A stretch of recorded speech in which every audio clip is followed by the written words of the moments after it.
আসসালামু আলাইকুম মালয়েশিয়া প্রবাসী ভাইগণ, আশা করি আপনারা প্রত্যেকে ভালো আছেন।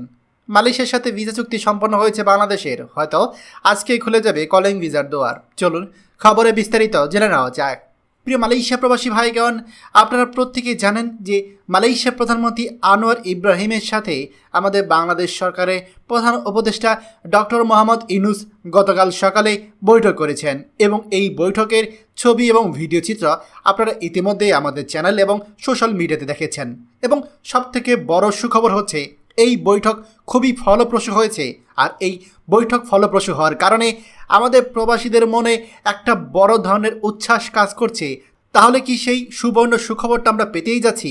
জি, আপনারা ঠিকই ধরেছেন। মালয়েশিয়াতে আমাদের প্রধান উপদেষ্টা ডক্টর মোহাম্মদ ইউনূসের আগমনের আগে থেকেই মালয়েশিয়াতে বাংলাদেশিদের কলিং ভিসা চালু এবং মালয়েশিয়ায় অবৈধ প্রবাসীদের বৈধতার ব্যাপারে যে কানা ঘোষা চলছিল সেটা এখন বাস্তবে রূপান্তরিত হওয়ার একটা চূড়ান্ত পর্যায়ে রয়েছে। গতকালকে মালয়েশিয়া সরকারের সাথে বাংলাদেশ সরকার নতুন করে যৌথ চুক্তি করেছে।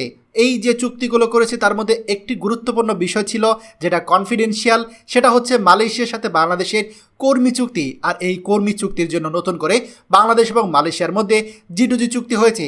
আর এই চুক্তির মাধ্যমে মালয়েশিয়া সরকার বাংলাদেশ থেকে কর্মী নিবে এমনটা অফিসিয়াল ঘোষণা আসতে পারে আজ বা কালকের মধ্যেই। মালয়েশিয়া সরকার ইতিমধ্যেই এই ব্যাপারে বাংলাদেশের সাথে আলোচনা করে গিয়েছিল। গত জুলাই মাসে মালয়েশিয়া সফর এসেছিল বাংলাদেশের মন্ত্রণালয়ে বেশ কয়েকজন কর্মকর্তা, তারা সব কিছু আগে থেকে ফাইনালাইজ করে রেখেছিল।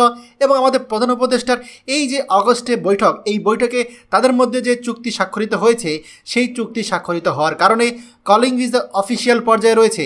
এবং হয়তো আমরা যে কোনো সময় এই ভিডিও প্রকাশের আগেই হয়তো আপনারা সেই খবরটা পেয়ে যেতে পারেন, অথবা যে কোনো মুহূর্তে আপনারা এই খবরটা পেতে পারেন। তো এটি খুবই গুরুত্বপূর্ণ দিন। আশা করছি হয়তো আজকে অথবা আগামীকালকেও মালয়েশিয়া সরকারের পক্ষ থেকে অফিসিয়াল কলিং ভিসা চালুর একটা ডিক্লারেশন চলে আসতে পারে। হ্যাঁ, শুরুতে হয়তো এজেন্সির নাম ঠিকানা আসবে না, তবে মালয়েশিয়া মন্ত্রণালয় থেকে তারা অফিসিয়ালি বাংলাদেশ থেকে কর্মী নেওয়ার জন্য হয়তো অ্যানাউন্সমেন্ট করে দিতে পারে। সেই অ্যানাউন্সমেন্টের জন্যই আমরা প্রত্যেকে অপেক্ষায় রয়েছি। প্রিয় মালয়েশিয়া প্রবাসী ভাইগণ, খবরটি আমাদের মালয়েশিয়া প্রবাসী সকল ভাইদের সাথে এখনই শেয়ার করে সবাইকে এই গুরুত্বপূর্ণ খবরটি জানার সুযোগ করে দিন। আর আপনি যদি আমাদের এই চ্যানেল নতুন হয়ে থাকেন, অবশ্যই আমাদের চ্যানেলটিকে সাবস্ক্রাইব করুন মালয়েশিয়ার সকল গুরুত্বপূর্ণ খবর সবার আগে পাওয়ার জন্য। ধন্যবাদ সবাইকে। আমাদের সকল ভিডিও আপডেট সবার আগে পেতে আমাদের চ্যানেলটিকে সাবস্ক্রাইব করুন। সাবস্ক্রাইব করতে সাবস্ক্রাইব বাটনে ক্লিক করুন এবং বেল আইকনে চাপুন, যাতে আমাদের কোনো নতুন ভিডিও আপনি মিস না করুন।